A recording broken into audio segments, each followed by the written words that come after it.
Oroimenik gabeko eguzkia. Baziren behin, duela urte asko, zuhaitz handi bat eta txori txiki bat. Lagunak ziren eta elkarrekin bizi ziren. Behin eguzkiari ahaztu egin zitzaion leku hartatik pasatzea.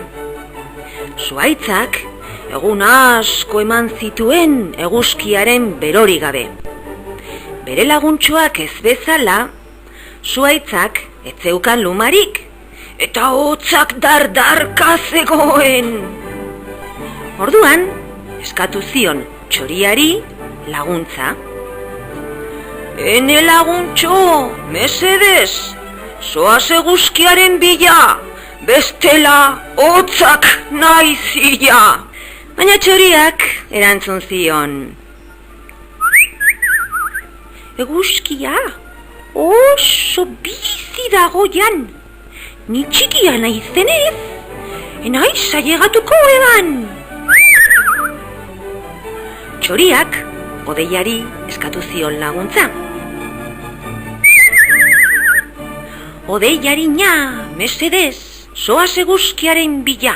Nik ezin baitut egin hain lan fina. Baina hodeia, etzen ausartzen bakarri joaten, eta erantzun zion.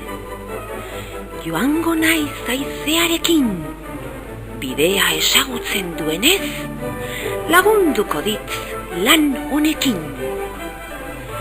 Haizea, hasi zen putz egiten. Eta hodeia oihu egiten.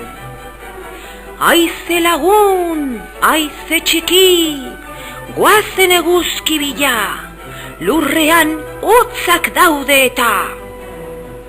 Bien artean, ekarri zuten eguzki despistatu hura, eta eguzkiarekin batera berriz agertu ziren hostoak, loreak eta tximeletak. Zuhaitzak, txoriak, hodeiak eta haizeak jarraitu zuten munduko lagunik onenak izaten. Alabazan, espazan, sardadilla kalabazan, eta atera dadilla Gasteizko plazan.